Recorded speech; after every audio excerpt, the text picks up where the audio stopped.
now, I don't think I'm in the #1 spot.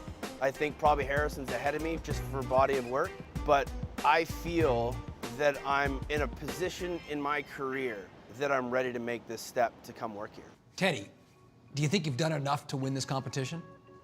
Yeah, I can always do more, but I think I have. What could you have done more? I could have asked the last question in Guelph. So when we look back at that news conference, you got an opportunity to ask the last question, and basically you froze. Yes, you. Too slow, yes. Too slow, next. I don't think I froze. I think I got caught up too much listening to everyone else's answers and trying to make sure I had that right follow-up question. Hey, are you a team player? 100% I am. Is there anything that you did in this competition that might lead people to believe that you're not a team player all the time? I would say my actions after batting practice in New York may not have been ideal, but I wouldn't count myself as not being a team player. I think it would have been me just getting caught up in the moment. As the competition was going on, Teddy was kind of rubbing people the wrong way. A lot of people thought that maybe he was conceited. One of the knocks has been you give yourself kudos too many times. Fair enough. Is that something that we should be concerned about? Not at all. I may say I think I did a good job. I'm not bragging. It actually hurts. But sometimes you need that. Sometimes you need to be shown the errors of your ways. Hell, Harrison deserves to win the challenge. Joe, too, deserves to win the challenges that he's won. I still don't think I'm arrogant. I just think I believe in myself. We went to Guelph, and Coach Lang and his team have the plant the flag motto. Last year, they got to the top of the mountain, they didn't plant the flag. That's what I'm here to do. I laid it all on the line, and I gave them the best Teddy Jenner that I could give them. Teddy, he's good at what he does. I mean, he has a lot of experience in this industry, but maybe Teddy could have had his chance before. You know, maybe it already passed him by.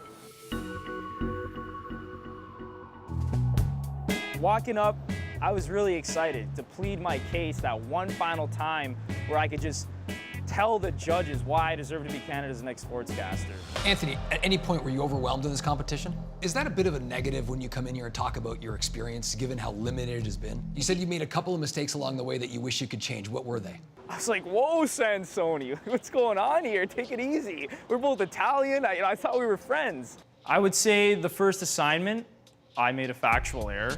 You made a pretty big factual error with regards to the last time this school was at the Yates Cup. First Yates Cup since '96. And obviously going to the Daniel Negreanu interview, I kind of screwed up there as well, asking him the same question twice. Well, I basically answered that question already, but I'll answer it again for you.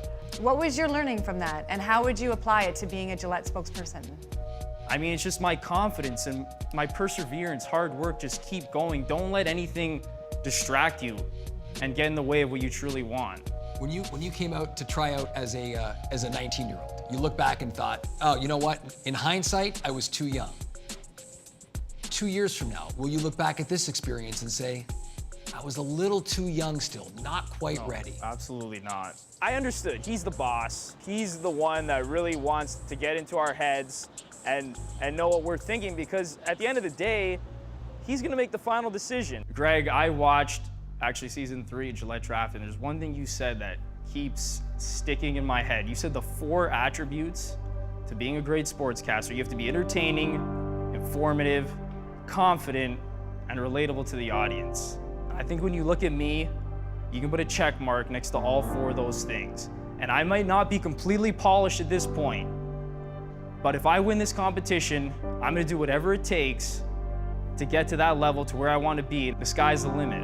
And I'm actually pretty confident that I can win this. And I don't care that I'm the youngest person in this. Anthony Bruno is exactly what I thought, man. He is a young, full of fire guy, and he nailed it. If he were to win over me, I'd be okay with that because I really like him. I like his body of work. I still feel like I have a bit more personality than he does to bring to the table. It's funny because I got to choose the order, but in essence, like, the questions are going to be about me, so you couldn't prepare for it, really.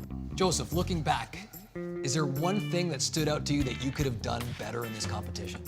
Definitely. I feel like there were some moments where I wanted to take full advantage of the time that I had for the challenge and didn't take a moment to just assess what I look like even. Like chewing gum in the streeters? Mainly that. I'm Joe too. We're gonna get more interviews. I want to give you some props now. Your interview with Matthew Barnaby was absolutely fantastic. It was brilliant. Cheers. That was arable.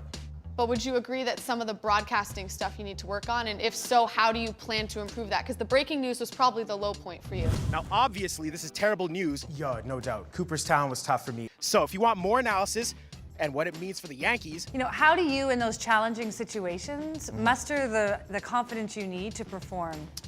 I take a lot of my confidence from my mother, actually. A single mom she's the strongest person I know. It's unspoken for me. When you're confident, you don't need to say anything about it. You just deliver. What is it about you and what you did in this competition that you deserve to win it? Storytelling. I can put together a story and I'll be able to tell that story in a manner that sports fans want to hear. 0-2, out. I feel good. I wanted them to be left with the idea that my philosophy on life is enthusiasm, fun, and integrity, and that's what I present. That's the problem. Greg definitely put us all through the ringer. He's not going to hire somebody who he doesn't trust and doesn't think that they can think on their feet. Harrison, you've been as consistent as anybody in this competition. If there is one knock on you, it's that you're too laid back and oftentimes don't bring enough energy. Can you bring it up a couple of notches? Yes, or is this what we get? No, I'm fully capable, yes. Did you do that in this competition at all? I feel like I showed it in a lot of places, specifically in front of Madison Square Garden. Carmelo Anthony or God? God. Trick question, Carmelo Anthony is God. You know, Harrison, I'm going to tell you something. Streeters, it's a lot harder than people thought. And watching your guys, I thought they sucked. Yours, it was good. Quick answers. You had the crowd around you. You fed off other people. You're listening. You had fun with it. And if I see that, Harrison, you got a chance to win the competition, in my opinion. Thank you. And Harrison, I loved all your challenges. You really nailed them, but I'm still yearning. I don't get the memorability that I want. What is it about you that's going to make you stand apart from the other 6? Well, I think that off the top, I look different. I have tattoos and piercings, and in today's society, that's obviously becoming more and more accepted. I didn't want to differentiate myself completely based off of my look. I just wanted to lead off with that. I can adapt. Specifically, working within New York, you know, I had time to see what was working and what wasn't working, and the long answer, long, awkward interview thing, it's not going to work. We're one step away from making a decision as to who wins this whole competition. If it's you, what would that mean? I can tell my mom I found it. I can say, like, I found what I love doing and I'm gonna do it for the rest of my life. I felt like I represented myself as best as I could, and I was honest and open, and that's all I really could have done. I wouldn't be too disappointed if Harrison won. I felt that me and Harrison were probably the 2 most consistent people throughout this whole process, and I really respect everything that Harrison's done. It's not really something that you can prepare though for. It's just, you know, selling yourself but speaking from the heart and just showing them that you're the best person for the job. And when we look back, you didn't win one of the challenges. I expected that I was going to get a lot of tough questions, but it wasn't any easier knowing that. Why should you still be considered for this job? I think that if you see where I started from and where I've ended, I've grown more than any of the other competitors. I agree with that, because at the start, you looked a little bit shaky. And at the end, the thing that you did really well was the 3-man Jays panel after the Yankees game. Bautista's out, Rasmus is out. They've now brought up Ghost and Sierra. Give these guys a little bit more time and see what they've got. Very calm, great sports facts. I noticed it as the competition progressed, Brett, you really improved. You did a really good job on that 3-man panel. Thank you. Tell me, like, what happened to turn you around? I think the biggest thing that you saw was my confidence shift, and it was because we were constantly reminded that this is a long process. So if you can get one redo, because you keep talking about struggling early on, what would it be and what would you do differently? One of my redos would definitely have been the Negreanu interview. Before I get into the questions though, I just wanted to let you know that you and I have a lot of things in common. I think that I got a little bit flustered with the time from the beginning as well as the end. Would you still ask him about his zodiac sign? Yeah, don't do that. I'm very proud to say that you and I have the same zodiac sign. Absolutely. Don't talk to other dudes too. about, you know, are you a Capricorn? Looking at my chances, I wouldn't consider myself a front runner. I am definitely in the running. I'd say top 3 because I think my biggest strength is my potential.